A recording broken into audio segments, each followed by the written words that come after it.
Order, order. I beg to move that this House do now adjourn. The question is that this House do now adjourn. Tim Roca. Thank you, Madam Deputy Speaker. I'm grateful to have the opportunity to hold this debate on a matter of great importance: the arbitrary detention of a British citizen by a close ally and friend of the United Kingdom.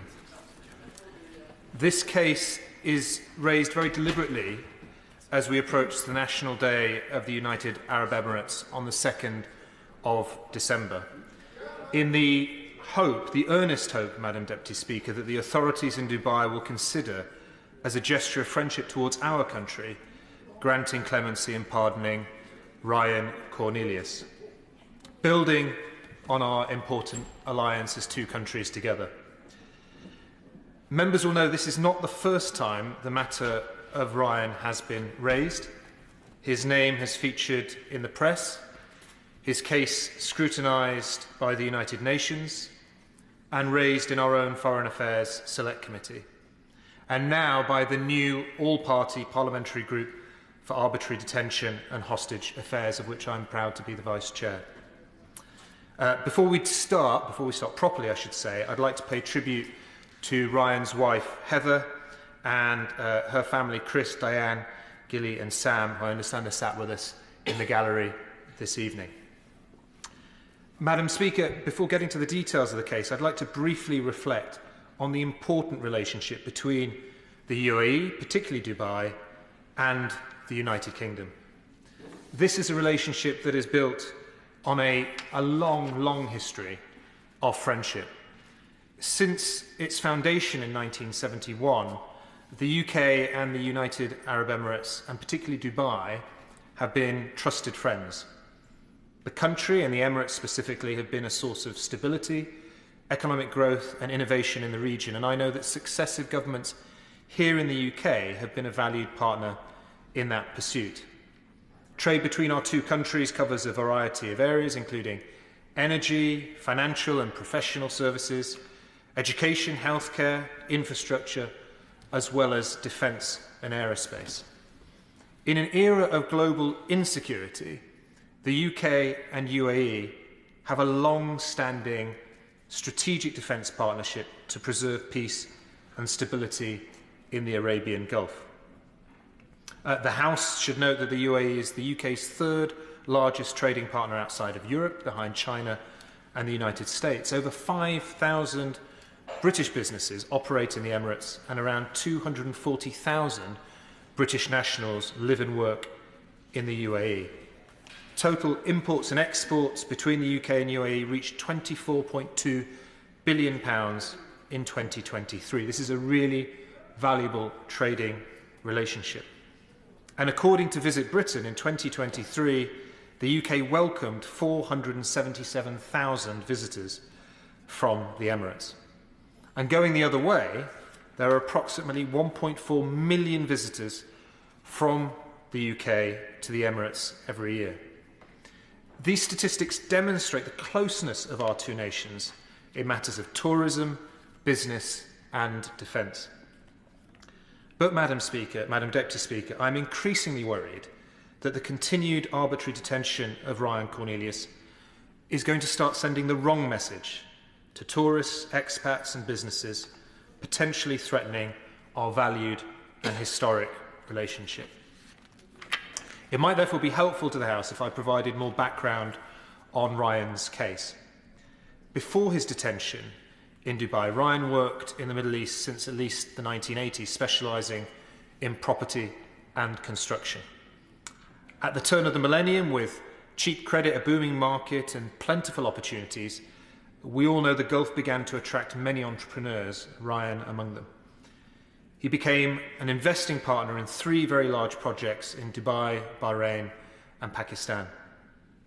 In the wake of the global financial crisis, Ryan's lender, a German venture capital group, found itself unable to fund Ryan's projects. Due to the dearth in alternative funding, he found himself drawn into restructuring negotiations between that group and their lender, the Dubai Islamic Bank. These negotiations resulted in a 3-year repayment schedule secured against Ryan's businesses and personal assets, and repayments were made on schedule. It is worth noting that the collateral provided by Ryan and his partners was considered more than enough to cover the borrowing from the DIB. And indeed, the Pakistan project that I mentioned, Madam Deputy Speaker, the Indus refinery, received 2 separate valuations in excess of $1 billion. In 2008, when returning from Karachi to find a potential buyer for the refinery so he could clear his outstanding debt, a debt, as I say, he was servicing on time, he was arrested whilst transiting through Dubai. Following his arrest, he was detained and placed in solitary confinement for 6 weeks, and the Dubai Islamic Bank commenced seizure of his personal assets and businesses, eventually including his London home. In 2010, Ryan was put on trial for fraud, which was initially dismissed for lack of evidence. Following a retrial, Ryan was charged with theft from a public body and sentenced to 10 years in prison and ordered to repay the outstanding balance and handed a $500 million fine. Subsequently, in May 2018, he was issued with a 20-year extension to his imprisonment, meaning he will not be eligible for release until May 2038, when he will be 84 years old. Yes, of course, I'll give way to my honourable friend. Madam Deputy Speaker, first of all, can I commend the Honourable Gentleman for Macclesfield, and I spoke to him beforehand. I've always been a speaker for human rights, as you know, Madam Deputy Speaker, and the Honourable Gentleman will know that. Whenever I hear the story that he's outlined so very well, it tells me there's an injustice here. It doesn't matter about the friendship between UAE and UK. It's about justice. It's about right. It's about when somebody is discriminated against. So does the Honourable Member not agree that the inaction, say this very respectively, of our FCDO in respect of one of our citizens is incredibly concerning? And the fact that he has served his sentence only to have the goalposts moved does not speak of international justice, but instead of injustice, something which I believe our Foreign Office has an absolute duty to advocate against for this British citizen. I thank my honourable friend, and he makes a very important point, and I'll return to the matter of the FCDO in a moment and address perhaps some of those points. As I say, Ryan was issued with this 20-year extension in 2018, and we should note, Madam Deputy Speaker, that the law sanctioning such extensions was actually not brought in until after Ryan's original arrest. In April 2022, the United Nations Working Group on Arbitrary Detention completed a detailed investigation that found that the UAE's treatment of Ryan Cornelius contravened 8 articles of the Universal Declaration of Human Rights, to which the UAE is a signatory. The group, it should be noted, ruled that Ryan has been held in conditions amounting to torture, that he had not received a fair trial, and that his detention was arbitrary. They called for his immediate release. Now, as it stands, Madam Deputy Speaker, Ryan has not been released, and he remains an arbitrarily detained British national in the United Arab Emirates, a country which is an ally. I'll happily give way to my honourable friend. I congratulate my honourable friend for securing this debate, and I pay tribute for his work, not just on behalf of Ryan Cornelius, but political prisoners and for the rule of law more generally. I wonder if you'd agree with me. It seems that we live in a world where increasingly autocratic countries will take the citizens of other nations into arbitrary detention, and that the normal sort of toolkit that was available to countries like ours to have consular access to make a difference, make representations, seems to have been eroded. And I wonder whether he feels we need a new toolkit for this different landscape. I thank my honourable friend, Madam Deputy Speaker, for raising that important point, and he also has been very vocal in his support for British citizens who have been arbitrarily detained and wider human rights issues, and I commend him for his work on that agenda, and I will come to the FCDO point on the toolkit immediately, actually. I think it's a really important one, because the difficult question, as I say, Madam Deputy Speaker, that we have to ask ourselves is how we have reached this situation, this pass, where one of our citizens is languishing in the jail of what is a friendly country, a close ally, with all the damage potentially to UK-UAE relations that does. Now, I have huge admiration for the work of the SCDO and its staff, and I know from colleagues and friends around the globe how much the work of the FCDO is appreciated and respected on the world stage. We have many fine diplomats and public servants, but I have to say in all candour that the FCDO has been failing for many years in its handling of state hostage-taking and arbitrary detention of British nationals abroad, Ryan Cornelius included. Members of the House will note that in the last Parliament, the Foreign Affairs Select Committee published a significant report with a number of recommendations, not all of them taken up, that criticised the FCDO for its unnecessarily defensive culture in this area, which impedes scrutiny, harms victims and their families, and undermines public trust. And the report found that previous governments of all stripes had failed to learn lessons in responding to these situations and had been slow or unwilling to call out guilty countries. Now, our Atlantic allies in the United States and Canada have learned these lessons and have created official roles to coordinate the response to state hostage-taking and arbitrary detention and to get their people home, which is, of course, a priority for all of us here. And that, indeed, the creation of that role, Madam Deputy Speaker, was a specific recommendation from the Select Committee to the Foreign Office. And the Foreign Secretary, this time last year as the Shadow Foreign Secretary, committed a Labour government to creating a special envoy for arbitrary detention and state hostage-taking. And so I say to the Minister of State, and I warmly welcome the Minister, I think I can still say the new Minister a few months into the new government, I warmly welcome her to her role, and I know she takes these matters very seriously, and I ask her to reflect back to her colleagues and to the Secretary of State, let us stick to that commitment, let us follow in the footsteps of Canada and the United States, and let's not be advised out of this promise by officials. But I do want to go back, as I conclude, Madam Deputy Speaker, to the heart of what tonight is about, which is to end with one simple request, which is to His Highness Sheikh Mohammed, as a gesture of friendship for the continued prosperity of our countries, for our mutual security. I hope that he will grant clemency to Ryan Cornelius. The UAE's National Day, Eid al-Etihad, is only around the corner, as I say, on the 2nd of December. I hope that with a day of great celebration, the Dubai government will find the goodwill to extend a pardon to Ryan and allow him to return home to the United Kingdom and to his family. Thank you. Minister. Thank you, Madam Deputy Speaker, and I'm very grateful to my honourable friend from Macclesfield for securing a debate on this difficult case. He referred to the fact that I am a new minister. That's correct, but of course he is also a new member and one who very clearly is doing his utmost to represent his constituents as powerfully as he possibly can. He spoke very eloquently about the case of Mr Cornelius, which I'll come to in a moment. He, of course, also talked about the close relationship between the UK and the Emirates when it comes to business, tourism and defence, and I agree with him. That is an important relationship. I would also, as my honourable friend from Macclesfield has just done, I would like to recognise the many other parliamentarians, of course, who have been active on these issues, working on behalf of Mr Cornelius and his family, both in this chamber and indeed in the other place as well.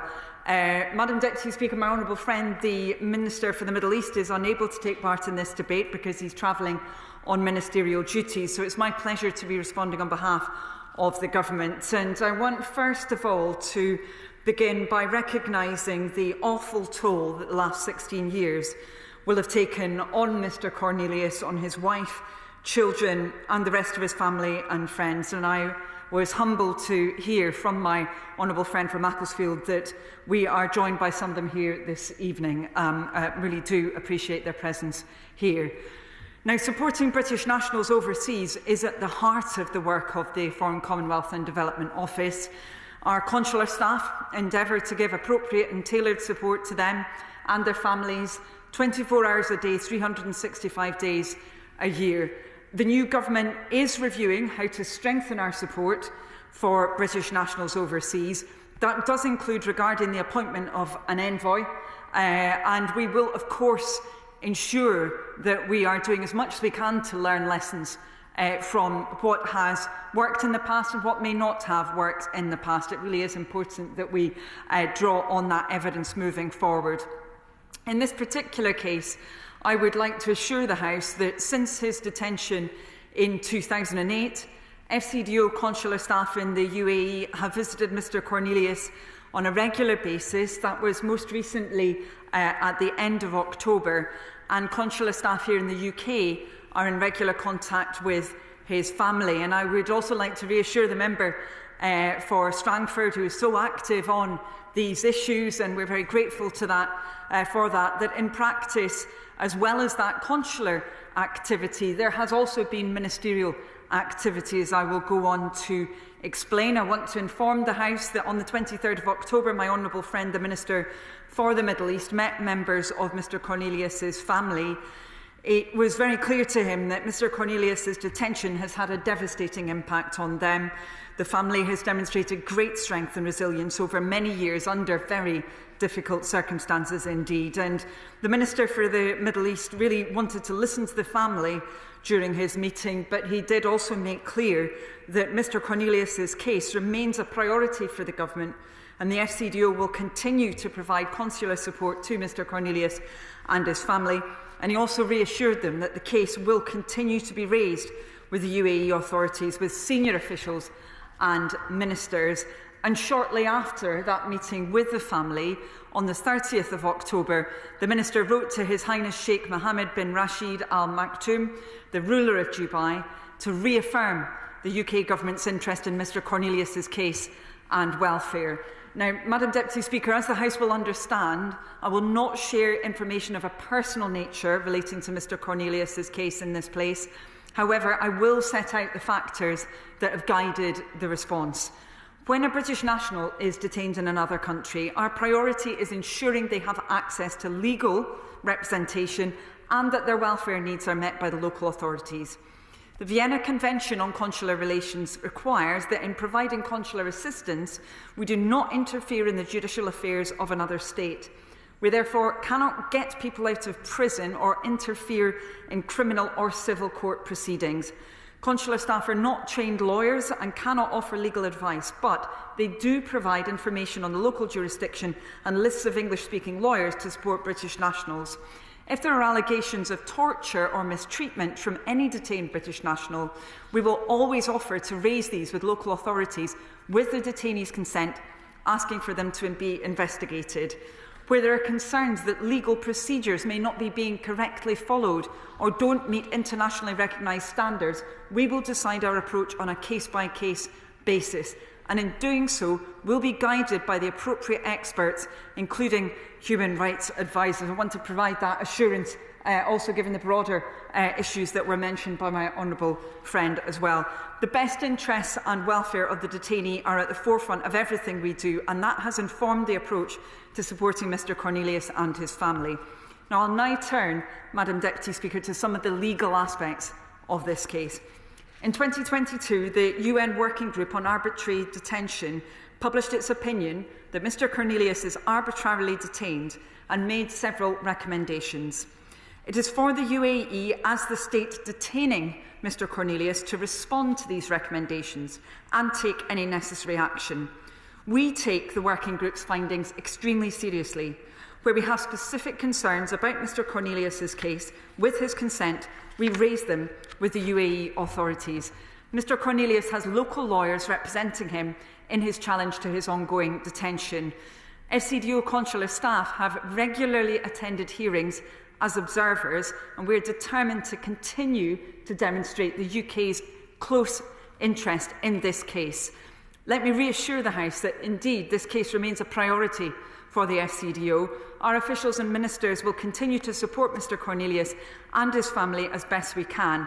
And I want to again thank the Honourable Member for Macclesfield for initiating this debate and for others who have intervened during it. And Madam Deputy Speaker, if I may, another consular case was mentioned a couple of moments before the beginning of this debate, that of Mr Alaa Abd El Fattah. I would like to reassure my honourable friend for Hayes and Harlington that the case has been raised at the highest level, and that includes on the 14th of November directly to the Foreign Minister of Egypt by our Foreign Secretary. I will of course write to him about this, but I wanted to provide that update given that was just mentioned a couple of moments ago. Thank you. The question is that this House do now adjourn. As many as are of that opinion say aye. The ayes have it. Order, order.